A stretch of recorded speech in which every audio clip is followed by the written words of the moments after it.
నమస్తే అండి అందరికీ, welcome to prime time debate. Kamboj Venkateswarlu గారు, సో గళం మారింది, కాకపోతే గౌరవం కూడా పోయినట్టుగా అనిపిస్తోంది. సో పార్టీలోంచి వేటు వేసిన మరుక్షణమే ఫ్లెక్సీలు తగలబెడుతున్నారు.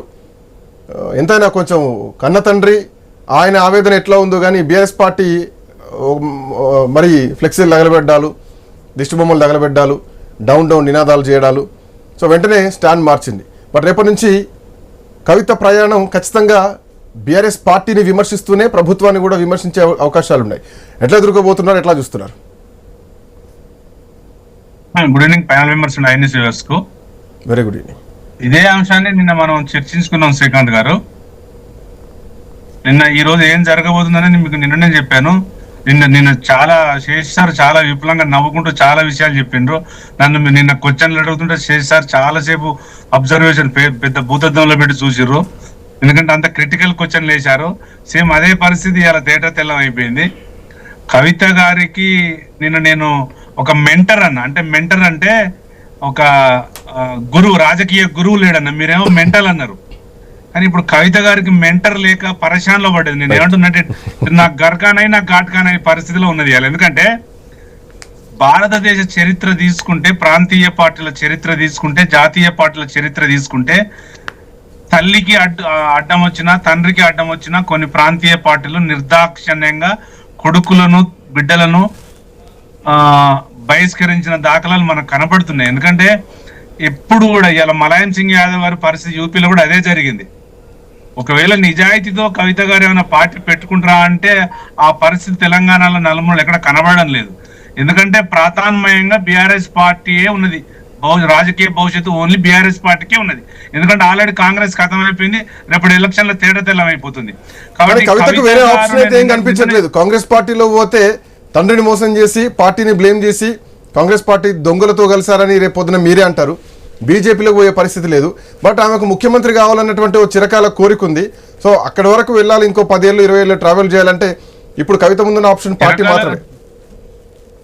చిరకాల కోరిక అంటే రేవంత్ రెడ్డి గారికి ఏమో లక్కీ లాటరీలు వచ్చింది, మేడం ఏమో చిన్నప్పటి నుంచి కోరుకున్నట్టున్నది.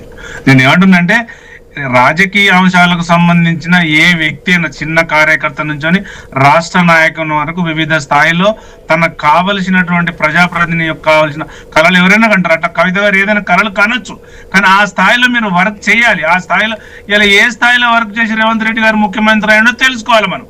మీరు తండ్రిని విమర్శించి, పక్కలను విమర్శించి, బీఆర్ఎస్ పార్టీని విమర్శించి ఏదో చేస్తాని, జైలు పోయేసి ఏదో ఇంకేదో చేస్తాని, ఒకసారి దయ్యాలను ఒకసారి భూతాలను చెప్పేస్తే ఇలా ఏం జరిగింది? పార్టీ కన్న తండ్రి బహిష్కరించిండు. అంటే ఏ రోజు అయినా రాజకీయాలలో సెల్ఫ్ డిపెండెన్స్, ఇప్పుడు స్వయం ప్రతిపత్తి ఉండాలని ఒక వ్యక్తి తన వెనక ముందు చూసుకొని రాజకీయంగా ఎలా ఎదుగుతున్నా భవిష్యత్.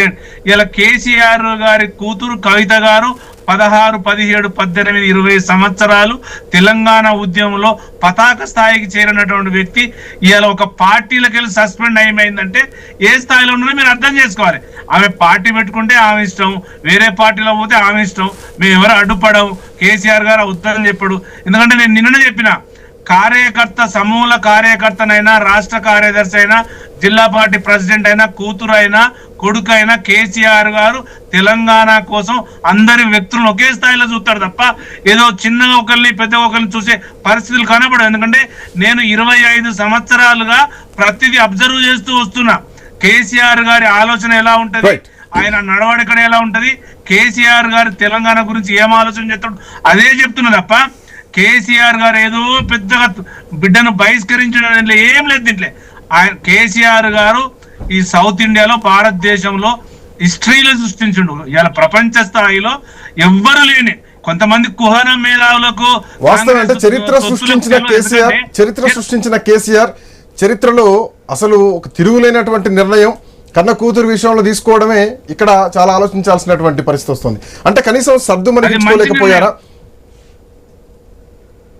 లేదా కేసీఆర్ గారు తీసుకున్నది మా బీఆర్ఎస్ పార్టీ రాష్ట్ర కమిటీ కానీ, జిల్లా కమిటీలు కానీ సమూహంగా ఒక వార్డు మెంబర్ స్థాయి నుంచి ఒక ఎక్స్ మినిస్టర్ వరకు అందరూ స్వాగతిస్తున్నారు ఇవాళ. ఎందుకంటే ఇట్లాంటి వ్యక్తులు కేసీఆర్ గారు కూతురుగా ఉంటూ ఇంత డ్యామేజ్ చేస్తుందా పార్టీకి అనేది చాలా చర్చ జరిగింది గత 2 నెలలుగా. కాబట్టి ఇలా కేసీఆర్ గారు ఆలోచన చేసి ఎవరి సలహాలు తీసుకోకుండా భిన్నాభిప్రాయాలు లేకుండా వంటి చేత్తో కేసీఆర్ గారు ఇమ్మీడియట్ సస్పెండ్ చేశారు. నేను ఏమంటున్నానంటే ఇలా ఒక్కరోజు తీసుకున్న డిసిజన్ కాదు, ఆ రోజు లెటర్లు జరిగిన పరిణామాలకు వెళ్ళి ఏమేమి మాట్లాడుతుంది, ఎందుకు జైలుకు పోయింది, ఏమేమి డాడీకి తెలియకుండా చేసింది, అవన్నీ అంశాలు పరిగణనలోకి వస్తాయి. ఒక ప్రాంతీయ పార్టీలో ఒక రాష్ట్ర నాయకుని కూతురు, ఒక ఎక్స్ మినిస్టర్, ఒక ముఖ్యమంత్రి కూతురు ఈ స్థాయిలో సస్పెండ్ కావడానికి కారణాలు చాలా విభిన్నంగా ఉంటాయి. ఏదో మనం చర్చించుకున్నంత ఈజీగా ఉండవు.